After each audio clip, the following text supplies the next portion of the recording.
वक्फ संशोधन कानून की वैधता को चुनौती देने वाली याचिकाओं पर सुप्रीम कोर्ट ने सोमवार को अंतरिम फैसला सुना दिया है और इसे मुस्लिम पक्ष अपनी एक जीत बता रहा है। क्या है पूरा मामला, चलिए समझते हैं। कोर्ट ने पूरे कानून पर रोक लगाने से इनकार कर दिया है। कहा है कि कानून पर केवल दुर्लभतम मामलों में ही रोक लगाई जा सकती है।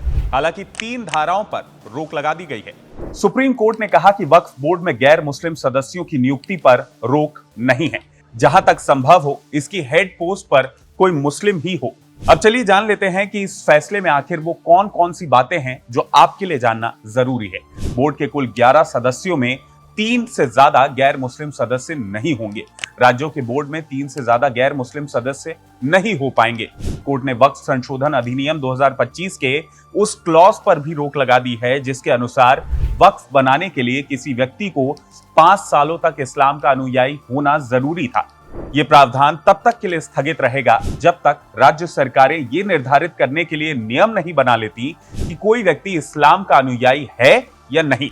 कोर्ट ने वक्फ संशोधन अधिनियम के उस प्रावधान पर भी रोक लगा दी है जिसके तहत सरकार की तरफ से निर्धारित अधिकारी को यह तय करने का अधिकार दिया गया था कि वक्फ संपत्ति ने सरकारी संपत्ति पर अतिक्रमण किया है या नहीं।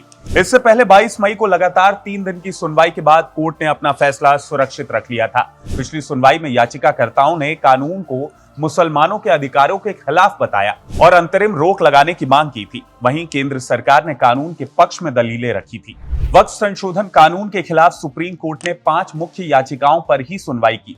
इसमें एआईएमआईएम सांसद असदुद्दीन ओवैसी की याचिका शामिल थी। सीजेआई बीआर गवई और जस्टिस एजी मसीह की बेंच ने सुनवाई की। केंद्र की तरफ से सॉलिसिटर जनरल तुषार मेहता और याचिकाकर्ताओं की तरफ से कपिल सिब्बल, अभिषेक मनु सिंघवी और राजीव धवन ने पैरवी की। मैं जानता हूं कि इसकी डिटेल्स थोड़ी सी कॉम्प्लेक्स है, इसलिए ये इतनी आसानी से नहीं समझ आएंगी। इसके लिए हमें सिलसिलेवार तरीके से ये पहले समझना होगा कि ये वक्फ कानून आखिर क्या है, ये कब आया और अभी इसमें वो कौन से चेंजेस किए गए हैं जिसके बाद ये पूरा बवाल मचा है। तो चलिए एक एक करके समझते हैं क्या है वक्फ संशोधन कानून। तो 1950 के दशक में वक्फ संपत्तियों की देखरेख के लिए कानूनी तौर पर एक संस्था बनाने की जरूरत महसूस हुई। इसके लिए 1954 में वक्फ एक्ट के नाम से कानून बनाकर सेंट्रल वक्फ काउंसिल का प्रावधान किया गया। 1 साल बाद यानी 1955 में इस कानून में बदलाव करके हर राज्य में वक्फ बोर्ड बनाए जाने की शुरुआत हुई। इस वक्त देश भर में करीब 32 वक्फ बोर्ड हैं। ये वक्फ संपत्तियों का रजिस्ट्रेशन और रखरखाव करते हैं। बिहार समेत कई प्रदेशों में शिया और सुन्नी मुस्लिमों के लिए अलग से वक्फ बोर्ड है। 1964 में पहली बार सेंट्रल वक्फ काउंसिल गठित हुई। 1954 के इसी कानून में बदलाव करने के लिए अब यानी अप्रैल 2025 में सरकार वक्फ संशोधन बिल लाई जो अब कानून बन चुका है।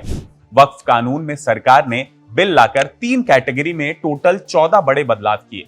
तो चलिए एक एक करके समझते हैं कि ये कौन से 14 बदलाव थे। पहली कैटेगरी में वक्फ बोर्ड के स्ट्रक्चर में बदलाव किए गए, जैसे आर्टिकल 9 और 14 में बदलाव कर 2 महिला मेंबर शामिल होंगी। इसके साथ ही 2 गैर मुस्लिम मेंबर भी शामिल होंगे। इसमें एक और बदलाव किया गया और वो ये कि शिया सुन्नी सहित पिछड़े मुस्लिम समुदायों से भी मेंबर जोड़े जाएंगे। बोहरा और अखानी मुस्लिम समुदायों के लिए अलग से वक्फ बोर्ड बनेगा।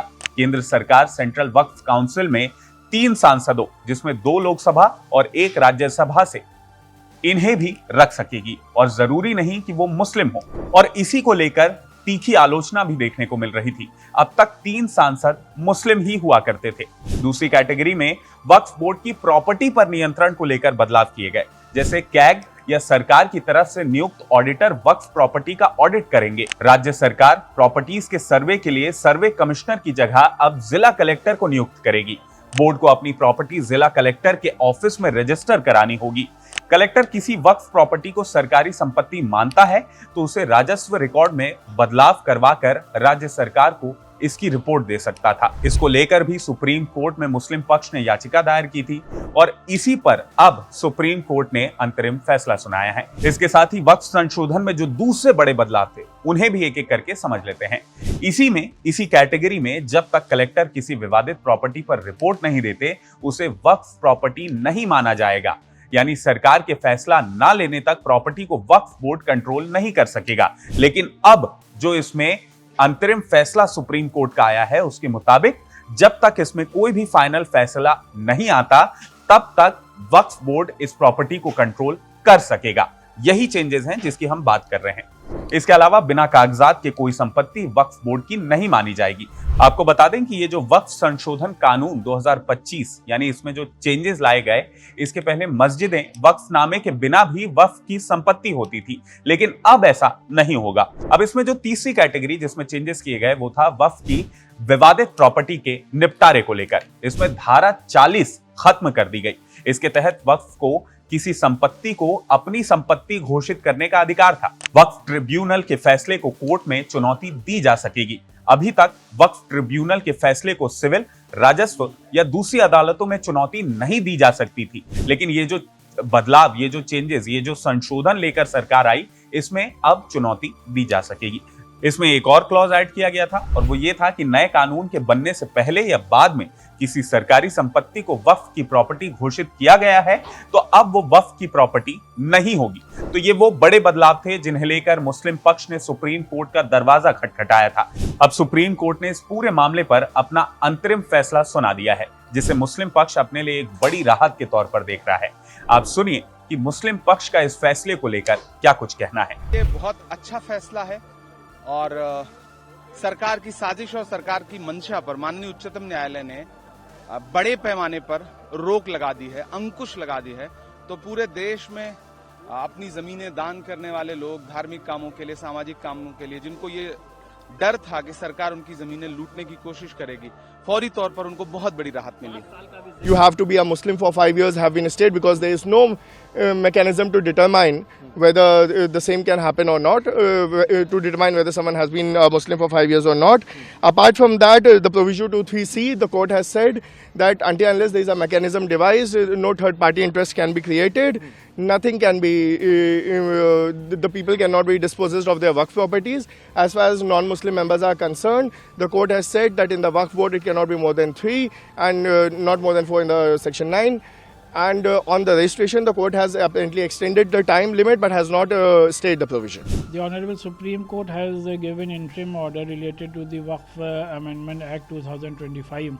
However, our demand was that the entire act, there must be a stay on the entire act, but the court has not given such order. However, the court has stayed many provisions and we welcome the stay on certain provisions, such as that a person who want to make a waqf should be 5 years practicing Muslim, and that the court has also cleared that the CEO must be from the Muslim community, and the overriding powers given to the district collector for deciding whether a property is a waqf or not has also been stayed. The stay on section 3 and 4 is a very welcome step, and we expect that whenever the final decision will come, we will be given 100% relief.